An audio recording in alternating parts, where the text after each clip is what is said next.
บิณฑบาตในเมืองปกติ หลังจากขึ้นรถอันสุดสายปกติเขาแล้วเขาจังไปบิณฑบาตต่อที่โรงเรียนราชประชานุเคราะห์บ่โอ้ชื่ออะไรอยู่ตัวนี้ โรงเรียนราชประชานุเคราะห์นั่นแหละโรงเรียนนั้นสำหรับคนด้อยโอกาสเขาเจ้ามุ่นไปบิณฑบาตบินซื้อบินสบาทแล้วเขาก็กลับขึ้นมาปกติเขาหนึ่งเลยบ่ได้วายยังดอกนั่นแหละแจ้งไว้ก่อนเพื่อผู้อยากไปรัดโรงเรียนราชประชานุเคราะห์เด้อ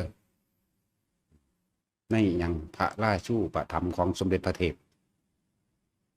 บางสัตว์ละเพื่อพวกในเมืองอยากรัดใส่บาตรไปรัดใส่ในโรงเรียนนั่นก็ได้หลังจากเขาบิณฑบาตปกติตามสายบิณฑบาตเท่านั่นแหละ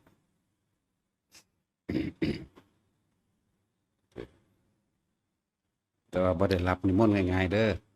บ่ได้ว่าเห็นเฮาไปสิมาว่าเอาบ่ไปเด้อแต่บ่อันมีจุดหมายเหตุกรุงศรีมีจุดหมายเหตุซื่อๆดอกเด้อจังไปเด้อ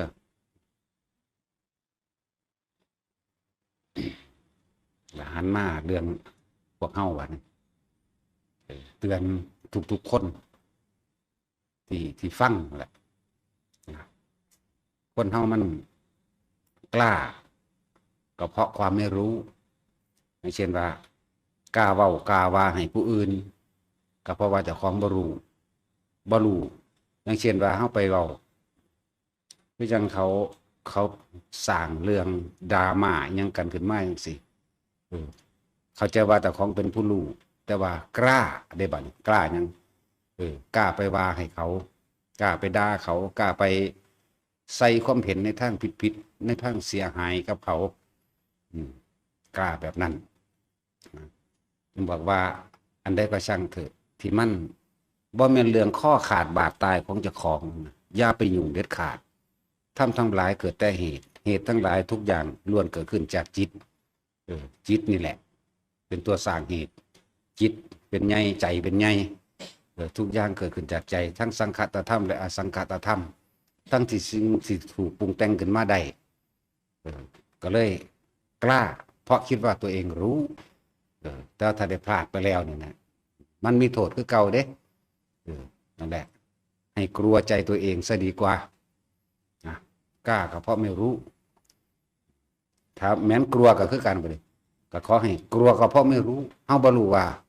คือจังเขาผู้บาบุญชุมจังสิเฮาบ่ฮู้เด้ว่าเพิ่นบำเพ็ญบารมีหยังไปเว้าต่างๆนานาให้เพิ่นนั่นน่ะมันบ่แม่นของเล่นๆเด้อันนั้นผู้บาบุญชุมบ่แม่นพอสิไปด่าเพิ่นหรือว่าไปสั่งสอนหรือว่าควรไม่ควรอย่างนั้นอย่างนี้เด้แตะต้องอีหยังไปหาแตะต้องนี่แหละจึงบอกว่าเฮาบ่รู้หรอกว่าเพิ่นเป็นไผก็ขอให้กลัวบาปกลัวกรรมเอาไว้กลัวก็เพราะไม่รู้กล้าก็เพราะไม่รู้คือกันให้นำเข้ามาสั่งสอนเจ้าของเองนั่นแหละคนผู้นั้นเป็นพระโพธิสัตว์อย่าเล่นกับพระโพธิสัตว์เด้ผู้ใดเล่นกับพระโพธิสัตว์ก็โคตรซวยเลยล่ะสิบอกให้ด้วยกัน เพิ่นทรงชาญมาแต่เป็นเด็กหน่อยเห็นบ่นี่เขาสร้างกำลังของเขา ตอนแรกบ่เทศบ่สอนบ่ปากบ่เว้ากับไผซึ่งลึงอยู่สนไผนั่นแหละคือเขาเจ้าสร้างกำลังของเขาเจ้ากำลังหยังกำลังบารมีความตั้งมั่นของจิตสร้างกำลังเพิ่นเฮ็ดอีหยังขึ้นเห็นบ่คนแห่แหนไปน้ำเพิ่นเขาเจ้าสร้างเองเด้นั่นตัวของบ่ได้ฮู้จักหยังอย่าไปว่าเด้อผู้ใดก็ดีโมทนาสาธุน้ำเพิ่นโลดมันบ่แม่นเรื่องข้อขาดบาดตายมันบ่ได้เฮ็ดให้ครอบครัวเจ้าของเดือดร้อนบ่ได้เฮ็ดให้เสียชีวิตและทรัพย์สินของเจ้าของพร้อมนะจังว่าอย่าไปเล่นนะครับกับฟังก์ชันแม้กระทั่งสัตว์บัดนี้ไหลลงมาสมมติว่าเป็นหมาจังซี่หมาตัวนั้นก็บ่ฮู้เด้เฮาก็บ่ฮู้อีกว่าเป็นหมาโพธิสัตว์อย่าลืมว่าโพธิสัตว์เกิดเป็นบททุกอย่างเด้เป็นไว้แต่ถึงมันน้อยกว่านกอันขมิ้นน้อยกว่านั้นบ่เกิดนกกระจิบนกกระจาบน้อยลงกว่านั้นก็บ่เกิดใหญ่เกินสร้างก็บ่มีนั่นแหละจึงบอกว่าบ่แม่นเด้อว่า นั่นคือทั้งเบิดนี่เฮาสิน้อมเข้ามาเพื่อเตือนตัวเองเด้อเฮาบ่ฮู้ว่าหมาตัวนั้นเป็นโพธิสัตว์อันนี้คนทรงศีลแท้ๆพร้อมทรงฌานแท้ๆพร้อมเป็นหยังคือกล้าอาจหาญไปว่าจังซั่นสินาพูดถึงยกตัวอย่างเด้อหลวงตามาจังสิอย่าไปหาเว้าเพิ่นอันนั้นอันนี้เด้อเพิ่นเฮ็ดหยังโมทนานำโลดบ่ไปฆ่าไผดอกตามามื้อนี้ที่ว่าบอกไว้บอกพวกเฮาแล้วพวกเฮาน้อมเข้ามาสอนตัวเองในเมื่อบ่แม่นเรื่องข้อขาดบาดตายของเจ้าของหรือเรื่องทั่วๆไปที่เฮาเห็นอยู่เดี๋ยวนี้เห็นบ่บัดนี้เรื่องทั่วๆไปทั้งเบิดที่เขามีข่าวมีประเด็นกันเว้าถกเถียงกันไปถกเถียงกันมาแม่นภิกษุนักบวชก็เป็นบ้าไปน้ำเขาคือกันเด้นั่นแหละบางคนก็เสือกน้ำเขาเบิดทุกเรื่องคือกันเสน่ห์เฮาเตือนพวกเฮาเด้ออย่าไปเสือกน้ำเขาเด้นั่นเป็นเรื่องของเขา ในเมื่อมันบ่เป็นเรื่องข้อขาดบาดตายของเฮาแหมเฮาสิไปหยุ่งอิหยังกับประแค่ตาเห็นแล้วเห็นว่าใจมันดิ้นบ่ความคิดเห็นมันดิ้นมันจะอวดเก่งอวดดีเด้มันได้กล้าได้บัดนี้กล้าไปในทางที่จังซั่นน่ะอย่าลืมว่าทุกอย่างเกิดจากจิตสิ่งทั้งหลายสิปรุงแต่งเกิดขึ้นมาใดเกิดเป็นอารมณ์แห่งความรู้สึกพบกับเกิดถ้ามันเกิดมาสั่นแล้วมันยอมฝังใจไว้เป็นมานะทิฏฐิละเอียดอยู่เด้อคือเขาเจ้าเว้าให้กันเรื่องนั้นเรื่องนี้ของผู้นั้นผู้นี้แหละที่เฮาเห็นอยู่นั่นจะไปใส่ความเห็นจะไปกล้าแสดงออกแนวจังซั่นอันใดมันเป็นตาดีโมทนาสาธุจักกะละมุทิตาสักกะละนำเลยโอ้ยดีเนาะเขาเจ้าบุญบารมีเพิ่นเนาะโดดอย่าไปว่าแนวอื่นนะจังว่ากล้าก็เพราะไม่รู้กลัวก็เพราะไม่รู้บัดนี้ให้รู้เขามาว่าสิ่งใดมันบ่แม่นเรื่องข้อขาดบาดตายของเฮาเองอย่าไปยุ่งถ้าเป็นเรื่องข้อขาดบาดตายของเฮาบ่แม่นให้ว่าปล่อยปละละเลยเด้นี่คือกันนั่นแหละก็ที่ว่าเฮาเป็นคนปฏิบัติธรรมน่ะเฮาบ่ไปรังแกเบียดเบียนผู้ใดแต่ว่าเฮาก็บ่ยอมให้ไผมาเบียดเบียนเฮาคือกันจักว่าก็ต้องปกป้องตัวเองเป็นธรรมดาคือการถกเถียงนี่แหละการถกเถียงถ้าเข้าใจภาษาโลกเขาถกเถียงเพื่อเอาชนะกันแต่ว่าภาษาธรรมของเฮาถกเถียงเพื่อให้เกิดความเข้าใจซึ่งกันและกันให้รู้เห็นเหตุผลปัจจัยซึ่งกันและกันแต่ว่าถ้าไม่ลงกันกัดถอยคนละก้าวแค่นี้บ่ได้เอาศาสนาได้การถกเถียงก็ดีถ้าการถกเถียงเรามีการลงมือนั่นขาดจากความเป็นคนนั่นแหละจึงบอกว่าเฮาบ่ได้เห็นด้วยในการลงมือตบตีกันเด้เลยสัตว์พวกนี้จิตใจมันตอนนั้นจิตใจเป็นอย่างจิตใจสัตว์นรกเลยสัตว์เดรัจฉานนี่ซ้ำไปยิ่งว่าผู้ใดเป็นแสดงกิริยานั่นนี่คือเฮาคือบ่เห็นด้วยแล้วจังว่าเตือนตัวเองเด้ข่มผู้อื่นให้เฮ็ดนำเจ้าของจังซี่แหมข่มผู้อื่นให้เชื่อเจ้าของจังซี่แหมปานเจ้าของเป็นเจ้าชีวิตเขาปานเจ้าของเป็นคนเสกความเป็นอยู่ให้เขาได้ดลบันดาลความสุขความทุกข์ให้เขาได้บ่นั่นแหละจังเป็นยังไปคุ้มนะนี่ยกประเด็นหนึ่งมาว่าถ้าเฮาถูกรังแกเฮาก็ต้องปกป้องตัวเองเป็นธรรมดาเรื่องจังสี่พุทธเจ้าเฮาก็สอนคือการบ่แม่นว่าบ่สอนเด้ถ้าจำเป็นก็จงทำเถิดทำเท่าที่จำเป็นเด้บ่ธรรมดาเด้บ่เว้ารายละเอียดดอกทำที่จะเป็นแต่ว่าอย่าใส่จิตเจตนาอย่าทำเพื่อตัวเองมันลึกซึ้งคือยังนี่เด้อเฮ็ดเด้เฮาบ่ได้สนเด้มันบ่บาปหรอกแต่คนสิว่าทำลายหมู่คณะดอกแม่นบ่ล่ะจังซั่นแหละแต่ของที่ถูกรังแกแล้วเลยแต่โวยวายโฟมไฟไปจะโชคชะตาความนั้นความนี้เนี่ยแต่ของบ่มีปัญญาเองแต่บ่ล่ะนี่จึงบอกว่าถ้าคนที่เขามาในนี่บ่มาบำเพ็ญบุญกุศลบ่มาสร้างกุศลตัวเองบ่มาสร้างบุญไหลนี้ลดเพราะว่ามันมีมาเรื่อยๆบางคนก็ทำทามาว่าเป็นหนี้หยังเกี่ยวกับประกันเกี่ยวกับหยังที่ไหนได้มาหาซอกแซกมิจฉาชีพนะมิจฉาชีพจึงบอกเตือนเป็นระยะในความสนิทสนมกัน อาศัยว่าเป็นเพื่อนกัลยาณมิตรจังสิเขาก็อาศัยช่องนี้ทำธุรกิจร่วมกันแบบนั้นแบบนี้เอาเบอร์โทรเอาอันนั้นอันนี้ให้กัน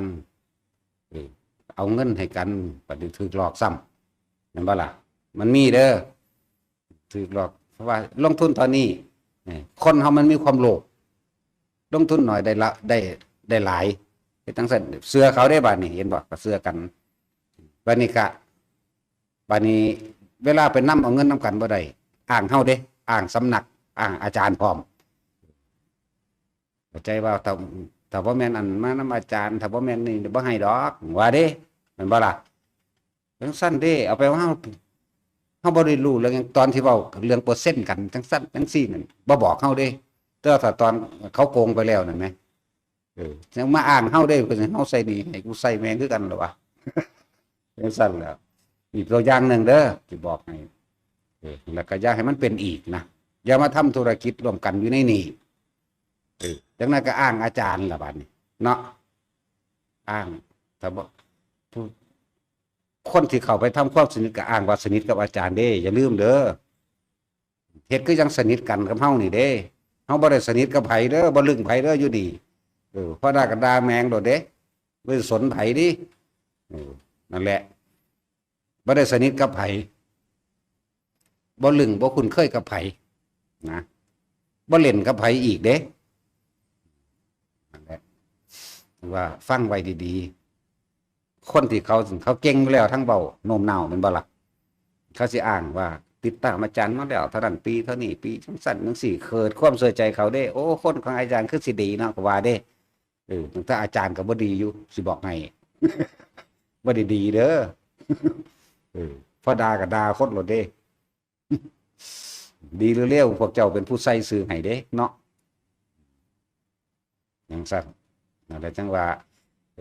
มิจฉาชีพมันก็มีมาเรื่อยๆคือจังพวกอันจ่ายค่าไฟเด้อพวกซุมื้อน่ะมันมีเบิดนั่นแหละไปจ่ายกับหม่องมันโลดเด้อหรือว่ามีคนมาเก็บในบ้านเจ้าของก็จังว่าเรื่องหนึ่งแต่ว่าประเภทว่าไปกดเอาในอันนี้ระวังพวกนี้มีมาแล้วเขาเจอไป500,000โดเด้ธรรมดาเด้มีมาแล้วแล้วก็หลายๆอย่างที่เฮามารู้จักกันแล้วเอื้อเฟื้อกันโดยแต่ว่าถ้าส่วนทำธุรกิจนี่จะเฮ็ดเถาะผู้ส่วนก็สิว่าลึงคุ้นเคยกันกับอาจารย์เอาอาจารย์มาเป็นรับประกันให้รู้จักบ่ล่ะที่ไหนได้มันบ่รู้จักเฮาซ้ำมา2-3 มื้อรู้จักแล้วก็มีบางทีมา10 มื้อรู้จักแล้วก็มีจักสนิทอีกผู้นี้บ่ธรรมดาเด้เขาเว้าเอาเด้ออันนี้เฮาบ่ลึงไผเด้อแม้แต่แม่ก็บ่ลึงจักว่าแม่นางอยู่นี่บ่ล่ะโอ้บ่ทันมาเนาะก็บ่ให้ลึงเด้จะมาอ้างนั่นอันนี้เด้นั่นแหละบ่ลึงบ่คุ้นเคยบ่ชินบ่เล่นเป็นจังซี่ จะมาอ้างอันนั้นอ้างยกบุคคลมาอ้างยกผู้นั้นอ้างยกผู้นี้อ้างความสนิทสนมอ้างเพื่อให้เกิดความไว้เนื้อเชื่อใจในการหลอกลวงระวังตัวนี้นำเด้อไปก็ดีจะเฮ็ดเถาะอยู่ไผอยู่มันก็ดีแล้วจักว่าล่ะอย่าเอาความโลภมาบวกเดี๋ยวเสียเงินซื่อๆเดี๋ยวก็ว่าถ้าบ่ว่ามานำอาจารย์ก็บ่ให้ดอกว่าดิเนาะตัดสิน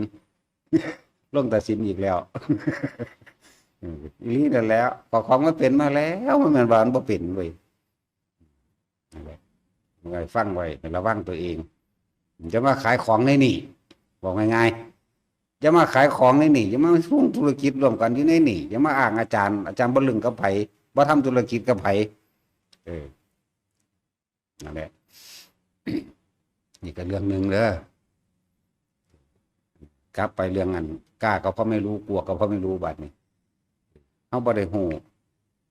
เรื่องการที่เฮาไปด่าคนนั้นไปด่าคนนี้แสดงความคิดเห็นเฮาเป็นหยังคือบ่หันย้อนมาเบิ่งเจ้าของเองไปกล้าอาถรรพ์หยังกับผู้อื่นเข้าใจบ่ล่ะเวลาเฮาไปคอมเมนต์ด่าผู้นั้นด่าผู้นี้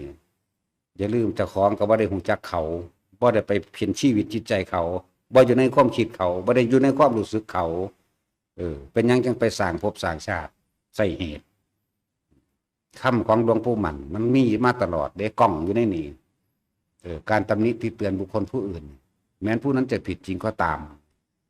ก็เป็นการแส่เด้ลืมแล้วแส่เด้นี่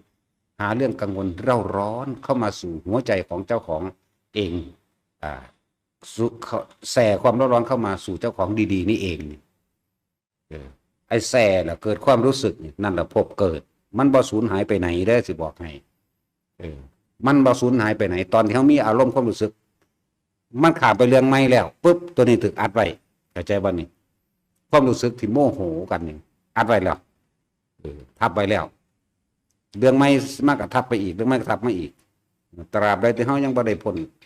กลับมันหลับอารมณ์นี่เบิดคือเกิดมันมาล่องหลับอันนี้เอาคือเก่าเด้จังว่าจะอาถรรพ์ย่านไว้มั่งย่านใจตัวเองนั่นนะมันเป็นเรื่องข้อขาดบาดตายของเฮานี่เฮาบ่ไปยุ่งกับเขาดีกว่าเว้ยนะจะเป็นผู้รู้อีหยังหลายเถาะรู้พวกนั้นมันรู้ไปเกิดใหม่เด้นี่รู้บ่พ้นเด้นั่นถ้าสิรู้จริงๆมันต้องรู้ความคิดเจ้าของรู้พี่สิ่งทั้งหลายทั้งปวงนะย่อมเกิดจากจิตสังขารทั้งหลายคือความคิดทั้งหลายนี่แหละเหตุของมันคือความคิดของเฮาเองเห็นบ่สิปรุงแต่งประดับให้ไปเกิดในอบายภพอบายภูมิให้ไปเกิดในนรกเพราะว่าความคิดแล้วก็ไม่พอใจเมื่อไม่พอใจมีการถกเถียงไม่พกเถียงมีการด่ากล่าวตู่ใส่ร้ายยกหาเหตุผลต่างๆนานามาอวดมาอ้างสารพัดเพื่อให้คนอื่นเชื่อตัวเองให้ลงกับตัวเองเด้เมื่อเขาบ่ลงเดมีการขัดแย้งเดอารมณ์ย่อมเกิดขึ้นพบย่อมเกิดขึ้นอย่าลืมว่าไม่สูญหายไปไหนมันถูกทับไว้เป็นคอเป็นสั้นๆนี่ทับแน่นไว้แล้วปุ๊บเกิดเรื่องใหม่อีกทับไปอีกเกิดเรื่องใหม่ทับไปอีกมันบ่ย่อมสละออกไหมแล้วฉันว่าการดูถูกเฮานี่มีแต่ยกเอาเด้เนี่ยมันดีนะเราถามหลวงปู่โตจังสิเป็นพระโพธิสัตว์เป็นโลดอยากบ่ล่ะเป็นสร้างพระก็จังสิ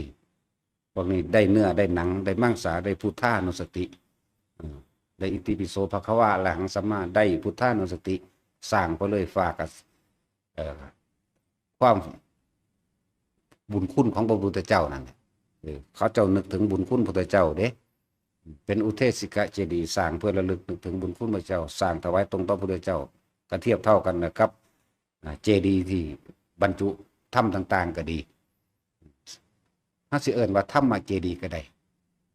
ของเฮาบ่ได้เอาพระพุทธรูปบังพระพุทธเจ้าบ่ได้เอาความจำบังความจริงเด้เฮาเห็นลึกเข้าไปในหันพระพุทธเจ้าเฮาอาศัยร่างกายนี่ธาตุทั้งสี่นี่แสดงธรรมเนี่ยอาทิสร้างรูปเหมือนคล้ายพระองค์หรือบ่เหมือนในพุทธลักษณะกระช่างแต่ว่าเป็นสัญลักษณ์ว่านี่บุคคลผู้นี้เป็นผู้ทรงคุณต่อจักรวาลนี่ต่อโลกนี้ก็ว่าไปคุณเบิ่งคุณคิดถึงผลแสดงอริยสัจสี่ปฏิจจสมุปบาทนั่นแหละสิ่งทั้งหลายทั้งปวงก็เกิดขึ้นจากจิตนั่นแหละทุกอย่างมันก็มีเหตุก็คือจิตทั้งสังขตธรรมคือสิ่งใดทั้งปวงที่เกิดขึ้นแล้วย่อมมีเหตุและปัจจัยอาศัยซึ่งกันและกันให้เกิดขึ้นบุคคลที่ไปเกิดเป็นสัตว์นรกก็อาศัยความไม่พอใจความไม่ยินดีกับการเห็นผู้อื่นได้ดีมั่งกับการที่บุคคลผู้อื่นพูดไม่เข้าหูพิษใจเจ้าของเองพิษความพิษอารมณ์เจ้าของเองที่ตัวเองพอใจมั่งก็เลยมีความคิดมีความปรุงมีความแต่งอารมณ์เร่าร้อนจะเกิดขึ้นเนี่ยนรกเกิดขึ้นในหัวใจเจ้าของยังบรรลุตัวนี่เกิดขึ้นทับไว้จากการสังคตธรรมสงเคราะห์ด้วยเหตุด้วยปัจจัยทั้งหลายมีความอยากได้อยากจังสันอยากดีอยากมีอยากเป็นนั่นเป็นนี่เป็นเกิดเป็นความโลภเทศให้จิตใจตัวนี้สร้างอารมณ์ความโลภจากได้คิดนึกใครครวญอยู่ตลอดเหตุและปัจจัยแห่งการคิดของตัวนี้ย่อมสงเคราะห์กันไปแบบนี้อาศัยกันไปแบบนี้หนุนเนื่องกันไปแบบนี้เพื่อลงสู่เปรตความอยากเห็นบ่ล่ะคนคิดนึกปรุงแต่งในความอยากความคิดนึกปรุงแต่งในความหึงหวงแม้สมบัติพระสถานที่ตัวเองมีบัดนี้เป็นเหตุเป็นปัจจัยให้เขาสู้เดรัจฉานได้เห็นบ่ล่ะธรรมดานี่ว่าเป็นกลางๆข่าวๆเด้แล้วจังว่าสิ่งทั้งหลายทั้งปวงมันเกิดจากเหตุก็คือใจของเฮาความคิดของเฮาเด้องั้นไผสิตีขากันหรือด่ากันอยู่ทั้งใดก็ช่างถ้ามันบ่เกี่ยวกับเฮาหรอกเฮาก็จะไปเกี่ยวกับเขามันจะไปดึงเขามาเกี่ยวไหมดึงเขามาเบิ่งความคิดเจ้าของกูสิไปยุ่งกับเขาหยังเขาก็อยู่แต่เขาบ่แม่นเรื่องข้อขาดบาดตายของเฮาเนี่ยหาเครื่องอยู่ตัวบัดนี้ อยู่กับอยู่ลมนั่นแหละว่าอยู่บางใดดอกนี่ลมหายใจของเจ้าของเองนั่นแหละนั่นแหละการฟังนั่นมันมีทั้งคุณและมีทั้งโทษทั้งที่เป็นเรื่องเดียวกันเด้จากบ่ล่ะเกิดขึ้นจากหยังเอาจังว่ามีทั้งคุณมีทั้งโทษเกิดขึ้นจากความคิดปรุงแต่งของเฮาโดยเรียกว่าความยึดมั่นถือมั่นอารมณ์ความยึดมั่นถือมั่นว่าเฮ็ดแบบนี้บ่ถูกนั่นไปยุ่งกับเขาแล้วเฮ็ดแบบนี้ถูกนั่นก็ยุ่งอีกคือกันเด้ฉะนั้นเฮาฟังไว้เฮาเห็นเขาผิดพลาดบ่เขาผิดพลาดบ่แม่นว่าเฮาสิไปซ้ำเติมเด้อเข้าใจบ่ล่ะเพราะเขาไม่รู้เขาผิดพลาดนำความผิดพลาดนั้นเข้ามาสอนตนเองเราจะไม่ทำเช่นนี้เข้าใจบ่ล่ะจังซี่ตัวถ้าเขาได้ดีบัดนี้จะไปอิจฉาเขาอีกโอ้ยมันอันนั้นขายยาบ้าดอกมันจังได้มันจังรวยแบบนั้นแบบนี้เห็นบ่อย่าไปอิจฉาริษยาเขานะเฮ็ดจังได๋เฮาสิเป็นคือเขาได้นี่จังว่าเรื่องเดียวกันแท้ๆตกนรกก็ได้เป็นเปรตก็ได้เป็นสัตว์เดรัจฉานก็ได้เป็นคนก็ได้เป็นเทวดาเป็นพรหมก็ได้เรื่องเดียวกันแท้ๆอยู่ที่เฮาสิคิดนึกปรุงแต่งไปทางใดหลายเพิ่นจึงบอกว่าให้ละอกุศลซะพยายามนำแต่เรื่องกุศลเข้ามาหาเจ้าของซะเฮาเห็นเขาด่ากันนี่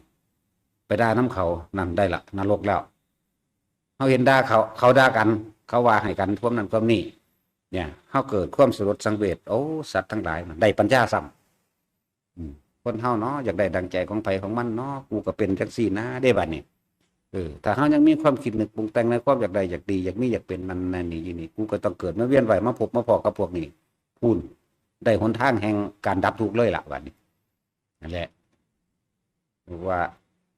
สิ่งทั้งหลายทั้งปวงเกิดขึ้นจากจิตบัดนั่นแหละสังที่ปรุงแต่งให้เกิดขึ้นได้ในเปรตในสุรกายในสัตว์นรกเดรัจฉานมนุษย์เทวดาและสิ่งทั้งหลายทั้งปวงปรุงแต่งเพื่อให้ไม่เกิดความปรุงแต่งทุกอย่างเป็นอสังคตธรรมก็ได้ทุกอย่างก็ต้องอาศัยความคิดนึกให้เกิดไปเป็นหยังก็ได้นึกไปทางบ่ให้เกิดบัดนี้เฮ็ดจังใดบัดนี้และจังว่าก็ต้องอาศัยคิดอาศัยความคิดคือหลวงปู่ดูลย์เพิ่นว่าล่ะคิดเท่าไหร่ก็ไม่รู้ต่อเมื่อหยุดคิดนั่นแหละจึงรู้จากว่าล่ะแต่ก็ต้องอาศัยการคิดจากว่าล่ะมันบ่แม่นคำงงเด้อภาษาคำซ้ำนี้เห็นบ่ล่ะเฮาจะฮู้ความว่างเข้าใจบ่คิดเท่าใดก็บ่ฮู้หรอกความว่างมันเป็นจังไดต่อเมื่อหยุดคิดได้น่ะจังว่างแต่ก็ต้องอาศัยความคิดหาทางเข้าใจบ่ล่ะบัดนี้เฮาก็คิดไปโอ้เพิ่นว่าให้อยู่กับลมเนาะมันก็สิว่างของมันเองแน่ก็เลยว่าจังซี่ทุกอย่างเกิดจากจิตมันบอกถ้าว่าจะเกิดก็จะให้มันมีจิตมีความคิดดีเข้าใจบ่ล่ะบาดนี้เฮ็ดจังได๋สิเพราะอยากให้มันมีความคิดก็อาศัยลมนั่นแหละเป็นตัวล่อลมหายใจเฮานี่แหละล่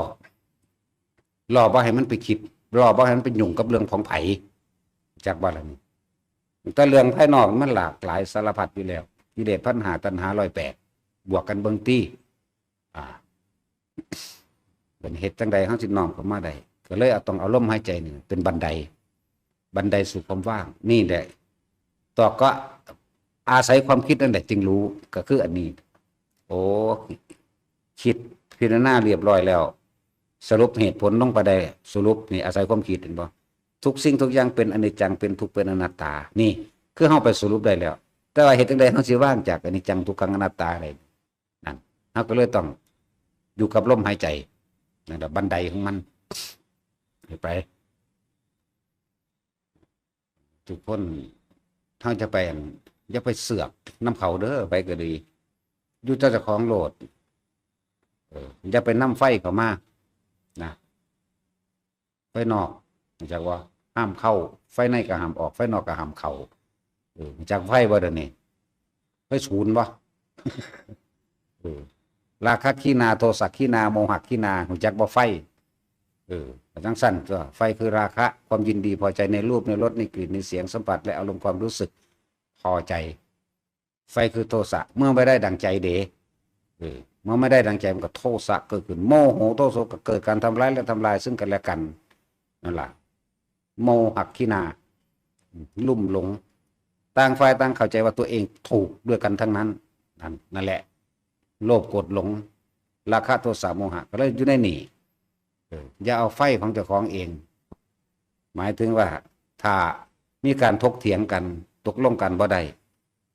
ไฟหยังไฟคือราคะเราไปดึงผู้อื่นไม่เห็นไม่มีความยินดีกับเจ้าของเองจากบ่ล่ะนี่เอื่นว่าไฟตัวนี้คนเฮาเวลาสิต่อสู้กันมันสิหาสมัครพวกเนาะก็เลยเอาไฟคือราคะเจ้าของเองไปยั่วให้เขาเสื้อเจ้าของได้บัดนี้มาเข้าข้างเจ้าของได้บัดนี้เพื่อที่จะเอาชนะคนอื่นจากบ่ล่ะจังซั่นแหละไฟในห้ามออกไปนอกห้ามเขาก็จะเอาไฟเข้าตัวเอาลมเข้าตัวมันยากจังวะแม่นบ่ซั่นเข้าใจบ่นี่อย่าเอาไฟเข้าให้เอาลมเข้าลมหายใจนั่นแหละเอาลมหายใจหายใจเข้ายาวก็รู้ว่ายาวหายใจออกยาวก็รู้ว่ายาวอยู่มองหันแหละว่าไฟในห้ามออกอย่าออกไปเป็นโทษแก่เจ้าของเบิดเป็นโทษแก่เจ้าของเด้ผู้อื่นก็เห็นด้วยเห็นตามนั่นต่อของเป็นจุดประกายแห่งความคิดจุดประกายทั้งเบิดต่อของสิรับโทษหนักก็มูอีกหนักก็เขาพวกนั้นเป็นแค่พวกคล้อยตามเหมือนกันนั่นแหละกับเทวทัตอิจฉาพระพุทธเจ้าอยากเป็นพระพุทธเจ้าแทนพระพุทธเจ้าเห็นบ่ล่ะก็ไปเหนี่ยวหลังซับซ้อหาบุคคลมาเข้าข้างเจ้าของเองคบกันกับอาชาติศัตรูเลยเป็นขนาดเป็นผู้เฮ็ดตามมันก็ยังหนักปานนั้นเห็นบ่ล่ะโกกาลิกะเห็นบ่ล่ะมันบ่ได้เกิดขึ้นจากโกกาลิกะได้ที่แรกนั่นน่ะเทวทัตเด้เป็นผู้ไปเป่าหูอยากว่าโกกาลิกะเสื้อน้ำเฮ็ดน้ำพิษตกเหียเสียหายเรียราดมาถึงเท่าปัจจุบันนี่ก็เยอะแยะอยู่เด้แหละจังซั่นบัดนี้ไผรับนักบัดนี้บัดสุดท้ายมันเป็นโลกไปร่วมลงไผก็ร่วมที่ต้นคลิปนั่นแหละผู้ใดจุดประกายเป็นทางเลวซ้ำกับผู้นั้นหนักกว่าหมู่คือพาเขาเฮ็ดผิดกับผู้นั้นแบบหนักกว่าหมู่จังซั่นพวกอื่นๆเขายังลดหย่อนผ่อนเบาเป็นตามเหตุตามปัจจัยเขาบ่ได้เป็นต้นคิดนะครับว่าบัดนี้ต้นคิดไปในทางดีเด้กับพระพุทธเจ้านั่นเด้แม่นบ่ซั่นต้นคิดไปในทางเสียสละต้นคิดไปในทางเพื่อให้สละความเห็นแก่ตัวออกได้สอนคนทางท่านทางศีลทางภาวนาวิริยขันติสัจจะไปเลยอธิษฐานเมตตาจนถึงที่สุดอุเบกขานั่นแต่เทวทัตมันบ่เอาสันติมันหลบมันก็เลยหนักกว่าหมู่สั่นโอกาลิกะก็ล่องลงมาคือกันกินจะมาในเบกากันล่องลงมาอีกมันธรรมดาบ่อาชาติบ่แม่นอาชาติศัตรูก็คือกันนั่นแหละหลายอย่างที่พวกเขาบ่ทันเข้าใจแต่ที่เข้าใจได้ก็ชีวิตเจ้าของเองศึกษาธรรมะด้วยเจ้าของเองนี่แหมอ่านหนังสือเอาในพระไตรปิฎกก็ได้บ่เสียเวลาได้ดอกซุมื้อนี้ง่ายๆเนาะกดเอาในโทรศัพท์โหลดพุทธประวัติเล่ม1เล่ม2เล่ม3ฟังมื้อละบทไปตัวเขาเฮ็ดต่อเนื่องมันมีอยู่ดอกฟังไปเรียนรู้ด้วยตัวเองเฮาสิแยกแยะโดยตัวเฮาเองดอกอันใดผิดอันใดถูกอันใดฟังไปเรื่อยเดี๋ยวมันก็แยกของมันเองนั่นแหละจึงบอกว่าคือบ่พึ่งตนเองการฟังผู้อื่นเพิ่นสรุปมาให้เด้แม้เฮาก็ยังสรุปมาให้เลยเห็นบ่สรุปมาให้เลยเด้แต่สิเว้าโดยละเอียดมันพอบ่เบิดมันจื้อบ่ได้เบิดดอกแต่บ่อ่านเอาอันเรื่องอ่านเนี่ยมันอ่านมาตลอดนั่นแหละเดี๋ยวนี้ก็ยังอ่านอยู่เด้บ่แม่นว่าบ่อ่าน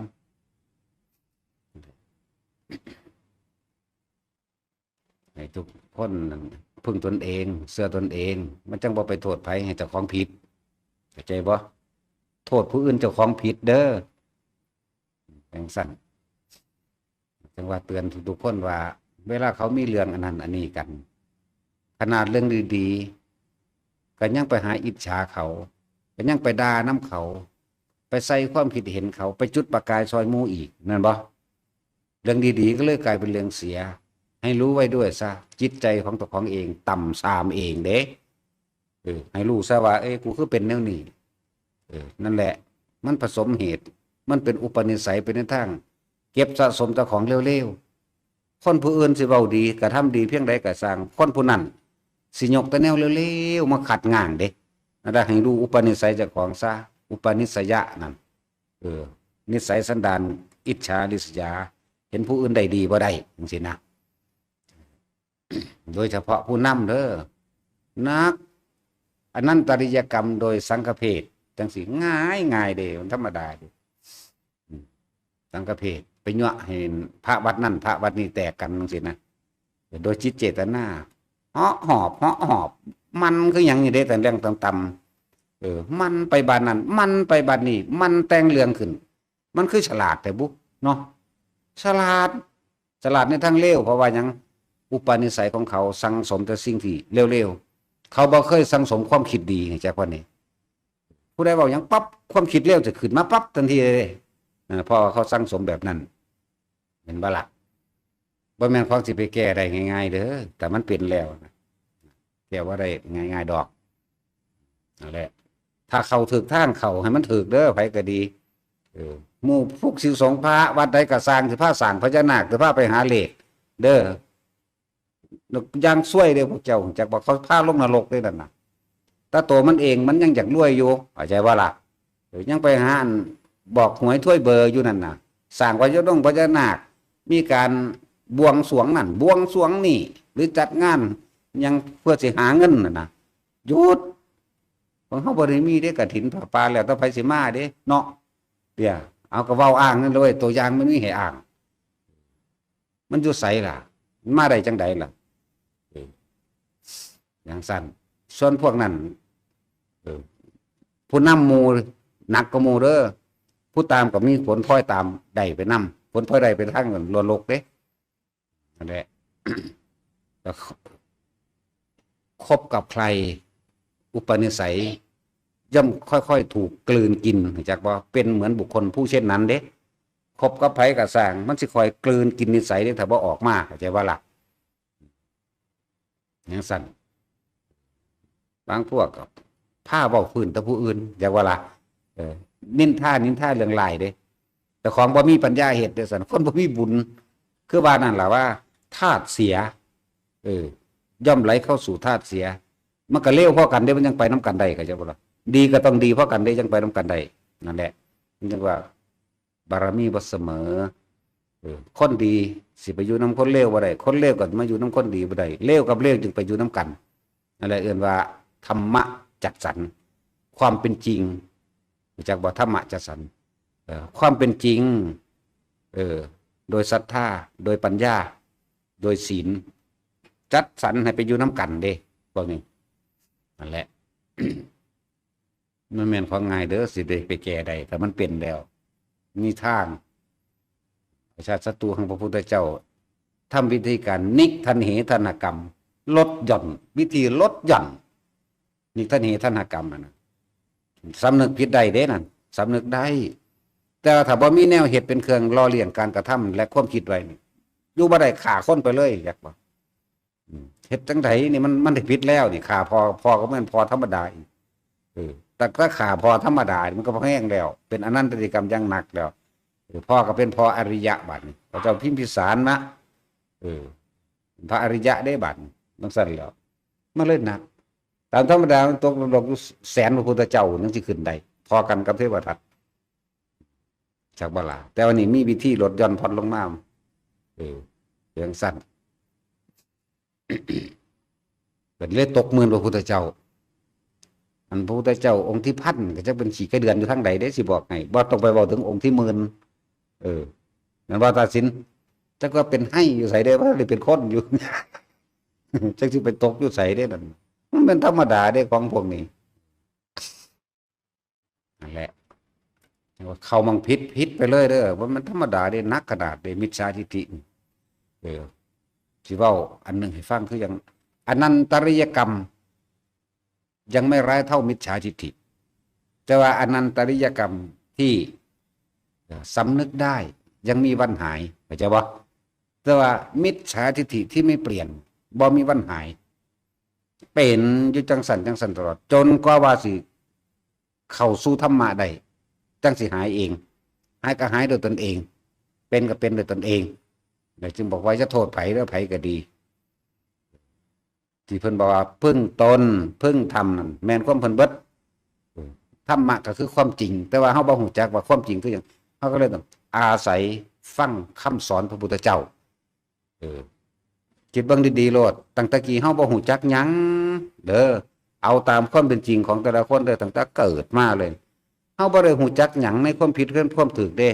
เฮาฮู้จักแต่ว่ากูอยากได้แม่นบ่กูอยากได้กูอยากเป็นอยากได้อันนั้นอยากดีอยากเป็นนี่อยากได้อยากดีอยากมีอยากเป็นมีแต่เท่าเดียวผิดถูกเฮาบ่ทันได้รู้บุญบาปเฮาบ่ทันได้รู้ไม่แต่ความอยากได้กับอยากได้แม่นบ่ล่ะจังซั่นพ่อรักก็รักพ่อใส่เล่ห์เหลี่ยมกลไกหาวิธีเอาของเขาได้ก็เอาเด้จักผิดจักถูกไม่รู้แต่ว่าแฮงได้ก็สร้างขอกูได้นี่แหมอยากได้กับอยากเป็นนี่แหม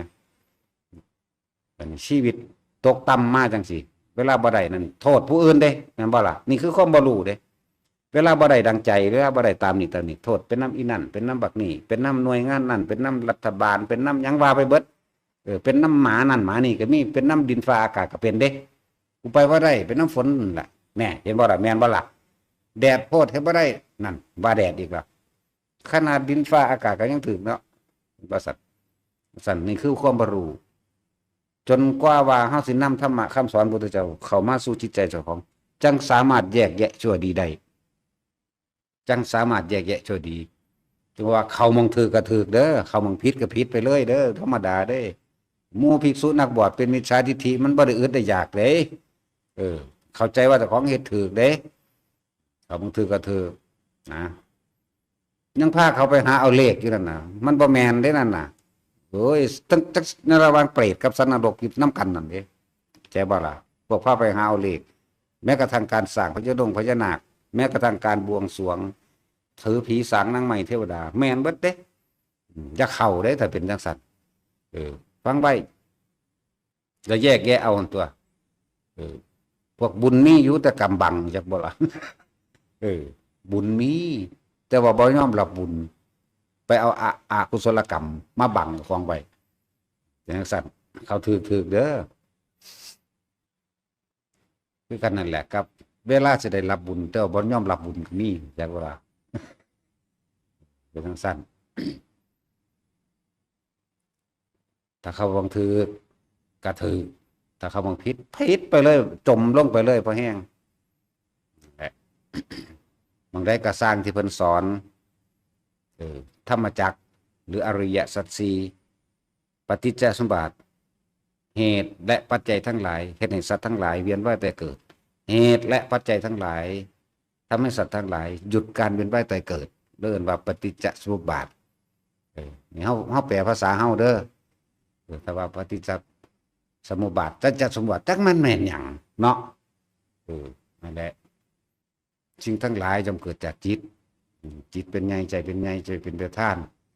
ทั้งสังคตธรรมสิ่งทั้งหลายที่เกิดขึ้นหมุนเวียนว่ายตายเกิดอยู่กับสิ่งทั้งหลายทั้งปวงจึงเรียกว่าสังคตธรรมเพราะความคิดปรุงแต่งทั้งหลายย่อมเวียนว่ายไปเกิดเรียกว่าสังคตธรรมถ้าจะออกจากจิตให้ได้ก็ต้องอาศัยอสังคตธรรมคือความไม่คิดไม่นึกไม่ปรุงไม่แต่งไม่ความอยากได้อยากดีอยากมีอยากเป็นแจ้บ่ล่ะถ้าเพิ่นสอนแนวนี้ในสำนักใดก็ชักเข้าหาเลยนะให้เข้าหาเพื่อความพ้นของเจ้าของเองนั่นแหละเพราะทั้งสังคตธรรมและอสังคตธรรมเนี่ยย่อมเป็นธรรมที่มีอยู่แก่โลกเข้าใจบ่นี่ให้ทุกคนกลับมาอยู่ที่ตัวเองอยู่รู้อยู่กับลมหายใจตัวเองแล้วพวกเจ้าสิเข้าใจตัวนี้หรอกความไม่คิดความไม่นึกความไม่ปรุงความไม่แต่งมิตรรู้กับรู้รู้หยังรู้คำว่ารู้กับรู้นี่สิ่งทั้งหลายทั้งปวงนี่ถ้าเฮาไปคิดไปนึกปรุงแต่งย่อมเป็นภัยแก่เราเองย่อมเป็นภพเกิดขึ้นกับเราเองเด้ตาเห็นเฮาไปคิดนึกปรุงแต่งพอใจก็บ่พอใจโอ้ยนี่เป็นตาสั่งเนาะเฮ้ยยังกูสั่งเกิดแล้วภพเกิดขึ้นแล้วเป็นตาหักเนาะภพเกิดขึ้นแล้ว หมานั่นคือกันสัตว์นั่นกันต้นไม้คือกันดินฟ้าอากาศคือกันฮ้อนแม่มึงแท้เกิดอารมณ์ความบ่พอใจเป็นบ่หนาวแม่มึงแท้เกิดอารมณ์ความบ่พอใจเกิดเบิดพบเกิดเบิดรู้จักบ่แต่ว่าอยากเกิดก็อยู่ในลมนั่นแหละต้องบอกว่าแต่ละคนอย่าไปยุ่งอย่าไปเสือกกับเขาท้ออันเรื่องชาวบ้านชาวเมืองมันเป็นเรื่องข้อขาดบาดตายของเจ้าของเด้ออย่ายุ่งอย่าไปสนใจเถอะคิดมึงหวังสุดท้ายในแม้แนวปลอบใจตัวเองก็ดีทั้งความละลายอย่างนั่นแหละคือความตายมองเฮาสิหนีบ่พ้นเห็นไหมตายแน่จักบ่ล่ะตายแน่แน่แล้วสิไปเสียเวลาแก้กับผู้อื่นเฮ็ดหยังก็ว่าแก้ใจเจ้าของเนาะตายแน่แน่เด้คนเฮานี่เพิ่นพุทธเจ้าเพิ่นห้ามทำนายแต่ว่าข่อยสิทำนายสิ่งใดสิ่งหนึ่งเกิดเป็นธรรมดาสิ่งหนึ่งก็ดับธรรมดาบอกทั้งเพิ่นแล้วทุกคนเกิดอยู่ในนี่ตายเบิดรับรองว่าบ่ผิดกันแล้วกันเนาะแท็กซี่เขาก็ว่าโอ้ยหมาก็เว้าถูกดอกเนาะก็แม่นตัวบ่จักหยังก็เว้าถูกดอกคนบ่จักหยังก็ว่ายังเข้าใจว่ามีอมตะอยู่เด้จักบ่ล่ะบ่มีเด้จังซั่นแหละไผก็เว้าได้ก็ว่าเด้ก็มึงมาเว้าแทนกูติมึงกล้าเนาะสั่งสมกำลังแห่งสติและปัญญาของเจ้าของเองเด้อโดยการอยู่ที่อานาปานสติรู้ลมเข้ารู้ลมออกรู้เราสั่งสมบุญคือความสงบเย็นสั่งสมบารมีคือกำลังจิตปัญญาบุญบารมีตีคู่กันไปเลยเมื่อเกิดความสงบเลยแล้วคำว่าความสงบนี่คือปราศจากการคิดแต่ว่าแล้วก็เห็นสิ่งทั้งหลายทั้งปวงที่มันเข้ามากระทบอย่างเช่นเห็นคนเห็นสัตว์สิ่งของต่างๆนานาสารพัดและเรื่องราวต่างๆที่เข้ามากระทบในตาในหูในจมูกในลิ้นในกายในใจของเขาเองรูปรสกลิ่นเสียงสัมผัสทั้งตาทั้งหูทั้งจมูกลิ้นกายถ้าจิตไม่คิดไม่นึกจักบ่ความรู้สึกในความพอใจและไม่พอใจเกิดขึ้นไม่ได้พบดับไปเนี่ยจึงบอกว่าให้สร้างสมที่ตัวเองเถอะอยู่กับลมหายใจอย่าคิดว่ามันได้เอายังง่ายๆอย่างหนึ่งคนที่ทรงชาติเจริญชาติเวลาเกิดเหตุการณ์ขับขันบุญบารมีตัวนั้นสิมาซอยเจ้าของเองดอกเขาบอกมาซอยอีกกัดเจ้าของเองได้เฮ็ดไว้เองเข้าใจว่าล่ะเมื่อถึงเหตุการณ์เมื่อถึงเวลามันสิพลิกของมันเองดอกก็ขึ้นด้วยเพราะว่าเฮาเป็นผู้เฮ็ดไว้เองด้วยล่ะอย่างสั้นส่งไปเถอะเฮ็ดไปเถอะนะตอนนี้เฮาบ่ทันได้เจ็บได้ปวดได้ป่วยเข้าใจว่าบัดนี้เฮารู้ลมเข้ารู้ลมออกเฮาจับจุดอุณหภูมิของเฮานี่แหละอยู่ไปเรื่อยบัดนี้ความเจ็บความปวดความป่วยเล็กๆน้อยๆบ่เป็นเด้ถ้ามันแห้งๆมันก็มีวิธีสงบระงับของมันเองมันสิดึงกำลังตัวนี้มากบเกินความเจ็บปวดไว้บ่ให้เฮาอดโอยดอกแล้วเฮาก็เอาตัวเฮาเองทดลองมาไปแห้งแล้วอย่างหนึ่งแล้วก็หลายๆคนที่เป็นมาแล้วก็อย่างหนึ่งคือกันเฮามีพยานหลายเด้เท่านึงอยู่อุดรนี่แต่เราฟังอยู่แล้วก็หัวอยู่หั่นแหละ2 เดือนกว่าได้เราเป็นอัมพาตคนเฮามันบ่มีที่ไปจักบ่ว่าแล่นหาทั่วโลกแล้วล่ะหมอนั่นแม่นบ่ซั่นโรงพยาบาลนั่นแล่นหาเบิดแล้วล่ะฮอดสิเบิดเงินพร้อมมันเลยบ่มีหม้องไปจักบ่โอ้ยตายแล้วกูจักสิเฮ็ดจังใดมันอยากเศร้าอย่างเดียวหรอมันอยากแนวอื่นเด้แต่ว่าไปหาหมอหม้องใดก็บ่เศร้าจักเทื่อเบิดเลยกลับเข้ามาลมหายใจนี่2 เดือนครึ่งเล่าเองกลัวเคิงเอาละเล่าเศร้านั่นเสียมันว่าเศร้าน้ำหยังสั่นแลนหาหมอไปทั่วประเทศแล้วเงินก็เบิดเพราะเงินแล้วเศร้าแล้วก็ดีใจหลายขับรถมาเอาเองมาตู้อุดรไหมจังบอกว่าเอาพวกมาน้ำกับกาขี่น้ำน้อยแล้วตายผู้เดียวเนี่ยก็บ่ได้บ่ นี่คือคนหนึ่งอีกคนหนึ่งอยู่ไสโอ้จักดอกผู้ซอยกูงกนั่นแหละอีหานก็เลยรุ่นอย่างชัยภูมิบ่เห็นป่ะอีกผู้หนึ่งอยู่ชัยภูมิเนาะแล้วฟื้นขึ้นมาได้เพราะว่าเราเฮ็ดตามนี่แหละเอา พ่อใหญ่นั่นมื้อนั้นก็มาวาง2-3 มื้อมาผู้เดียวเลยขนาดแล้วยังดึนดันแล้วยังมาได้เฉยเออเรียกว่าเกิดใหม่โดยธรรมแล้วเกิดใหม่เด้นตะกี้ไผสิสู่ลาวเรื่องมานะเรื่องทิฏฐิเรื่องความถูกต้องกูถูกบัดเฮ็ดหยังก็สร้างผู้อื่นผิดกูถูกบ่ล่ะจนถึงกันป่วยแล้วจังซั่นนั่นแหละแล้วก็สมกับพุทธพจน์ที่ว่าผู้ใดบ่เห็นทุกข์ผู้นั้นบ่เห็นธรรมก็ว่าแล้วว่าผู้ใดบ่เห็นทุกข์ก็แล้วบ่เห็นสัจธรรมความจริงของชีวิตสัจธรรมคือแม้ความเกิดก็เป็นทุกข์แก่เป็นทุกข์เจ็บไข้ไม่สบายเป็นทุกข์พลัดพรากจากสิ่งที่รักเป็นทุกข์สิ่งใดไม่ได้ดังใจสิ่งนั้นเป็นทุกข์นี่แม้นี่แหละสัจธรรมก็เลยเห็นความจริงของชีวิตบัดนี้แล้วก็เห็นความจริงลึกเข้าไปในตัวเองบัดนี้ร่างกายไม่ใช่ตัวตนร่างกายบ่เป็นของเจ้าของเห็นบ่ล่ะมันร้อนมันหนาวมันหิวมันปวดแต่ว่าเป็นของเจ้าของคือบ่บังคับได้นี่มันเห็นลึกเข้ามาเห็นบ่นั่นแหละสติปัญญาของเขาเจ้าก็หมุนวนไปน้ำกันกับการอยู่ในลมหายใจเมื่อมีความสงบแล้วปัญญามันก็ค่อยเกิดมาเองอาศัยหนึ่งเพิ่นฟังการฟังเป็นเหตุให้การคิดเห็นบ่ล่ะการคิดเป็นเหตุให้การเห็นเห็นจนสุดคำว่าเห็นจนสุดเห็นว่าอนิจจังทุกขังอนัตตาแน่เห็นว่าคนเกิดมาตายมั่งเห็นเหตุและปัจจัยทั้งหลายให้สัตว์เวียนว่ายตายเกิดเห็นเหตุปัจจัยให้สัตว์ทั้งหลายบ่เวียนว่ายตายเกิดเห็นสรุปลงได้แต่ว่ายังละไม่ได้นั่นมันสรุปลงได้แล้วเด้นั่นแหละปัญญาหรือญาณทัศนะเห็นตามความจริงหรือสัมมาทิฏฐิเห็นตามความเป็นจริงโอ้มันเป็นจริงแบบนี้แต่ว่าเห็นได้กูสิละกูสิปล่อยกูสิฟังตัวนี้ได้เพิ่นก็ฟังได้บัดนี้เอ้าอย่างอื่นคิดเอาสิเอาความคิดละความคิดดับความคิดคิดเอาให้มันเศร้าเลยมันหายออกไปเลยคิดบ่ได้ยิ่งต่อไปเรื่อยนั่นเห็นบ่ล่ะก็จังยับเข้ามาเอ้าเพิ่นว่าอยู่ในลมหายใจก็อยู่นะนั่นก็เลยอยู่ในลมหายใจได้มันเห็นอย่างอื่นบ่ได้หรอเด้สัตว์คิดเท่าไหร่มันก็ไม่รู้หรอไหมคิดเท่าไหร่มันก็บ่ดับไหมมันมีแต่ต่อไปเรื่อยเด้ความคิดต่อความคิดไปเรื่อยเป็นบ่ก็เลยเอ้าเฮ็ดน้ำเพิ่นเบิ่งคณะกูเนี่ยก็เลยเฮ็ดไปเห็นมามันนิ่งติเดือน1 2เดือน3เดือนเข้าเดือนนิ่งเข้านั่นก็เริ่มจับเงื่อนส้นปลายได้บัดนี้โอ้เป็นว่าพอความคิดนี่ไปสร้างเหตุต่างๆอันใดเฮาไปจดไปจ่อกับสิ่งใดสิ่งหนึ่งให้มันไปได้ดังใจเฮาหังทุกข์ยิ่งกว่านั้นอีกไหลไปเรื่อยดอกมันเห็นก็เริ่มอยู่กับลมหายใจได้อยู่ไปความเจ็บปวดความป่วยเห็นบ่ยิ่งวิตกเท่าไหร่เข้าใจบ่ยิ่งวิตกยิ่งกังวลเท่าใดหังป่วยเก่าๆเด้จักบ่ล่ะถ้าบ่ใส่ใจนั่นมันก็คอยฟื้นขึ้นมาเด้เพราะว่าหังสร้างกำลังจิตกำลังใจกำลังสมาธิของเจ้าของเองอาศัยอานาปานสติบางที่เพิ่นก็ใส่สมาธิรักษาโรคก็แม่นมันรักษาของมันเองดอกโดยเฉพาะโรคจิตจักว่าโรคจิตโรคใหญ่เลยโรคจิตนี่โรคคิดมากโรคอยากได้โรคอยากดีโรคอยากมีโรคอยากเป็นจักว่าโรคจิต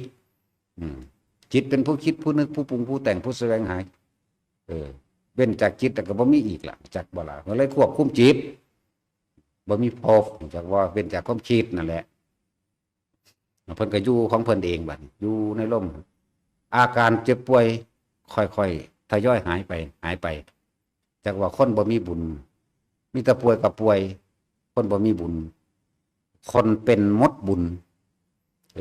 ทำธุรกิจก็ชิบหายร่างกายก็อ่อนล้าเกิดความเจ็บปวดป่วยอีกบ่ธรรมดาเด้เรียกว่าคนเป็นมดบุญอย่างสั้นวันนี้ก็สร้างเอาบุญใหม่ได้ตัวบุญคือความสงบเย็นเด้อบุญคือความสงบเย็นอันเกิดจากการให้ทานกระชั่งเกิดจากการให้ทานจะเป็นบุญได้จังใดอย่าไปหวังผลในทานจะมีจิตผูกพันในผลของทานจะไปทานแหลกของร้อยเอาล้านนี่ลงทุนหน่อยจากได้กำไรหลายซึ่งทุกคนก็ผ่านชีวิตในการขอนั่นขอนี่จากสิ่งศักดิ์สิทธิ์ก็ขอมาแล้วท่านเขาก็ขอมาแล้วคือกันก็มันก็บ่ได้มันว่าเป็นไปตามความจริงไหมบ่เป็นธรรมไหมบ่เป็นตามความจริงไหมเป็นแค่จินตนาการและความคิดผิดซื่อๆได้มันหลอกเจ้าของอยู่เรื่อยเฮ็ดหยังกันหลอกเจ้าของอยู่เรื่อยหลอกหยังหลอกว่าอยากได้นั่นเป็นนี่ ขอความบ่เจ็บบ่ปวดบ่ป่วยแม่นบ่ขอให้ลูกเต้าเล่าหลานเจ้าของเป็นเจ้าเป็นนายสอบได้สอบนั่นสอบนี่บุญรักษาเทวดาคุ้มครองเนี่ยล้วนแหละแต่เป็นความเห็นผิดทั้งนั้นบ่ได้เห็นตามจริงมันบ่ล่ะนี่คือประสบการณ์ที่ทุกคนเป็นมาแล้วทุกคนเป็นหยังคือบ่คิดนึกเข้ามาหรือแม้กระทั่งว่าเฮาสิให้เฮ็ดให้ผู้ใดผู้หนึ่งมีความสุขที่สุดนะเฮาเฮ็ดให้บ่ได้ดอกเขาต้องเฮ็ดของเขาเองเด้อหรือเฮาสิหาทรัพย์สมบัติทั้งหลายให้บุคคลผู้ใดเมืองให้มันพ่อบ่มีทางพ่อบ่เป็นจักว่าล่ะตัณหายาวกว้างไกลพ่อบ่เป็นดอกเฮาจะเอาทรัพย์สมบัติอิหยังก็สร้างให้เขาพ่อบ่เป็นเขาต้องหยุดของเขาเองจักว่าบัดทีนี้เฮาสิไปแก้พื้นนี่แก้บ่ได้ดอกให้ฮู้ซะความจริงแก้เจ้าของนี่ให้แก้เจ้าของอยู่กับลมหายใจเจ้าของซะแต่เฮาสิคอยเห็นความคิดเจ้าของเองดอกเห็นเขาทุกภาวะราคะแปลว่าความยินดีพอใจในบุคคลสัตว์สิ่งของความสะดวกสบายหลายอย่างความยินดีพอใจตัวเดียวนั่นบาดนี่มันสิคอยเห็นลึกเข้าให้พวกเฮาสร้างกำลังเด้อกำลังอยู่ไสกำลังก็อยู่ในลมหายใจกับจุดอุณาโลมนี่เฮ็ดอยู่แค่นี้แหละมันจะเป็นเอาเองดอกเฮ็ดอยู่แค่นี้อย่าไปเฮ็ดอีหยังมากอย่าไปจินตนาการเอาแต่ผลมันหลายนี่สร้างเหตุแล้วก็อยู่ในฐานใดฐานลมที่บอกทุกคนตลอดเกิดหยังขึ้นก็สร้างเด้อพวกเจ้ากลับมาลมหายใจอย่างเดียวจะไปหาใส่ความคิดว่าต้องเฮ็ดทั้งสั้นต้องเฮ็ดทั้งสี่ดอกกลับมาล่มโหลดบ่ต้องเฮ็ดแล้วก็บ่ต้องเฮ็ดหยังอีกอยู่กับล่มโหลดกำลังมันหลายขึ้นแม้อุบัติเหตุถ้าบ่ถึงขั้นเสียชีวิตแม้นถึงขั้นเสียชีวิตแต่ว่ากำลังตัวนี้สิรักษาปกป้องเฮาเองดอกเฮ็ดให้แค่เลินๆจักหน่อยแต่ว่าบ่เก็บจังซี่ก็มีหรือว่าเสียหายทรัพย์สินแต่ว่าชีวิตยังอยู่แม่ก็ไล่ไปเบิ่งเอาตัวนั่นแหละตัวนี้สิว่าเป็นกำลังปกป้องเฮาเองดอกเมื่อถึงคราวตายยังตายหมดอายุขัยจริงๆหรือบางคนเบิดอายุขัยก็ช่างเด้ โดยกรรมบางอย่างมันตัดรอนแต่ว่าเฮาสร้างกุศลกรรมขึ้นมาใส่เพิ่มเอาจักบ่กรรมบางอย่างมันตัดรอนให้อายุสั้นแต่ว่าเฮาสร้างบุญไหมเพราะว่าคนผู้นี้ถ้าสิเว้าเรื่องการรับผลของกรรม30 ปีสิตายแต่กูสร้างบุญมาตั้งแต่กู10 ปีอยู่กูจักบ่ล่ะมันก็ต่อได้ของมันเด้ล่ะจังซั่นแหละเฮาก็สร้างกุศลกรรมขึ้นไปเรื่อยเจ้ากรรมนายเวรก็ได้บุญจักบ่ล่ะคนมีบุญไปทางใดก็สร้างจำเป็นที่ยกพอใจและชอบใจของมนุษย์และอามนุษย์ทั้งหลายนั่นแหละนี่ลองเฮานึกหวนเข้าไปคือจังครูบาบุญชุมเห็นว่าเพิ่นสร้างกำลังเพิ่นถ้าเป็นเด็กน้อยพุ่นเด้กำลังคือเพิ่นทรงชาติเองสร้างกำลังทรงชาติไปเรื่อยๆไปทางใดคนก็เป็นที่รักที่ชอบใจของมนุษย์และอมนุษย์เห็นบ่อมนุษย์คือเทวดาหมามันก็แม่นอมนุษย์คือกันหมาก็ฮักคือกันสัตว์ต่างๆก็ฮักคือกันเมื่อใดเพิ่นสิบ่ห้อยเขาให้หมดดำหมดแดงให้บ่มีจักมือคือกันนะห้อยเขาเห็นว่าอมนุษย์บ่ซั่นเมื่อใดสิบ่อุทิศบุญออกสู่พวกอัตภาพที่สองคือเทวดาบ่มีจักมือคือกันเมื่อใดท่านสิบ่แจกทานก็บ่มีคือกันกับคนบัดนี้แม่นบ่ล่ะแจกทานยังเอานี่เดี๋ยวเว้าอยู่นี่ธรรมทานก็เลยจักว่าธรรมทานเพิ่นก็มีซุมื้ออบรมจิตของเพิ่นเองก็มีซุมื้อนะแล้วจังว่าจะไปหาบ่แม่นเรื่องข้อขาดบาดตายเจ้าของอย่าไปยุ่งแล้วไผก็ดีหมู่เขาเจ้าเป็นพระโพธิสัตว์เด้จักแม่นหรือบ่แม่นเฮาก็เว้าเอาตามที่เฮานั่นแหละจักบ่ล่ะครูบาชุ่มจังซี่มันตามาจังซี่พวกเขาเจ้ามักสร้างพระนั่นส่วนมากก็จะเป็นพระโพธิสัตว์สร้างพระเนื้อหนังมังสายเอ็นและกระดูกเขาจะคอยสะสมเข้าไปเป็นบ่ล่ะ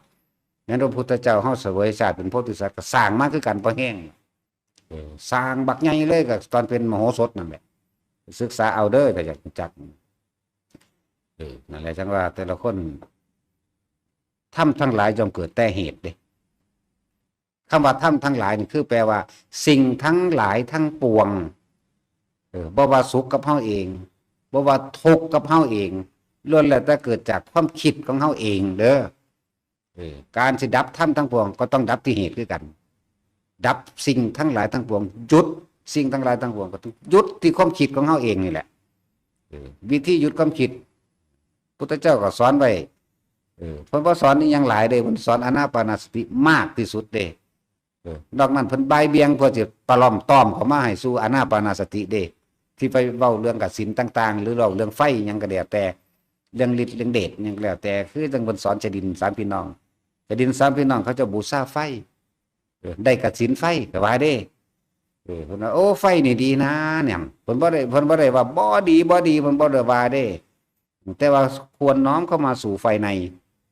ไฟคือราคะไฟคือโทสะไฟคือโมหะนั่นเพิ่นก็สอนอยู่เด้ไฟนี่ให้กินเท่าไหร่ก็ย่อมไม่อิ่มล้วนแล้วแต่เป็นเชื้อแห่งไฟมีแต่จะกองใหญ่มากขึ้นเรียกว่าราคะความยินดีพอใจย่อมไม่เป็นที่พอใจของบุคคลที่ไม่รู้ความจริงจะว่าล่ะแม่นบ่สั่นคำว่าบ่รู้ความจริงอย่างความจริงของราคะเจ้าของนี่แหมพ่อบ่เป็นเด้คือจังอยากได้เมียนี่แหละกูจะเอาแมง18 ล้านพุ่นบ่พอเด้เนาะแต่ผู้นี้เรียกว่าสิบ่พอก็บ่แม่นไปเห็นอีกนึงอีกก็งามคือเก่าแหละแม่นบ่สั่นหรือเพื่อสิปฏิเสธแท็กซี่กลัวมึงสิพ่อผู้เดียวมึงบ่พ่อดอกไปเห็นอีกอีกนึงก็พุ่นเนาะพุ่นไปแจ้ปากใส่เขาได้ใจล่ะมันว่าตัดสินรวบรวดพวกเจ้า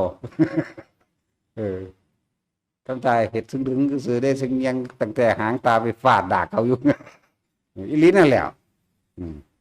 แต่ถ้าว่าเขาคอยหังคักแล้วเดี๋ยวเท่าได้กูเอาแมงเบิดเดี๋ยวจะเอาแต่ผู้สาวได้ผู้เฒ่าบ่เอาพี่จะว่าเอาผู้ได้มักผู้เฒ่าอยู่ดีก็บอกความจริงเนาะแต่สิ่งมึงมักอยู่อ่ะกับบอนั่นเห็นบอกมึงก็ยังว่าบอคือกันเลยผู้ได้เปรียบเสียบอยู่ไปสิเอาเบิ่งในหันเขียวก็ล้นออกเลยทั้งเขียวมิตรหมากดำดูสึกกากซากก็สิเอายุติกูก็ยังบ่เอาเด้อกูทั้งสั้นแหละนั่นแหละก็ความจริงมันเป็นทั้งสั้นจักว่าล่ะพ่อบ่เป็นราคะแหละถ้าเห็นต้นเหตุมันแล้วคือความพอใจของเจ้าของชอบใจ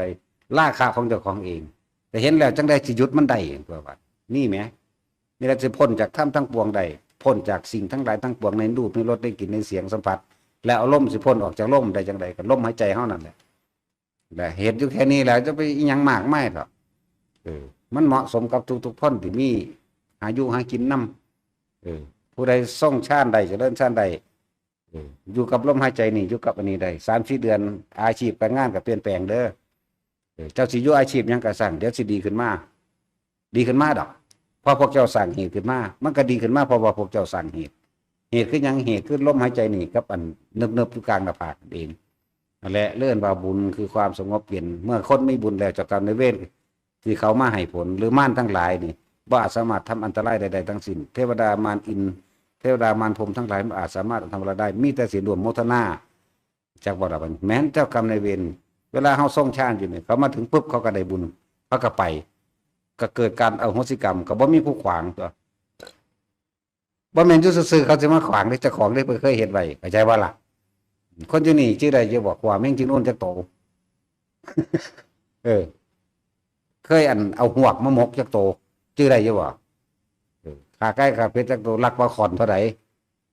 ทุบหัวปลาเข็งปลาดุกปลาช่อนเท่าใดแม่นบ่สัตว์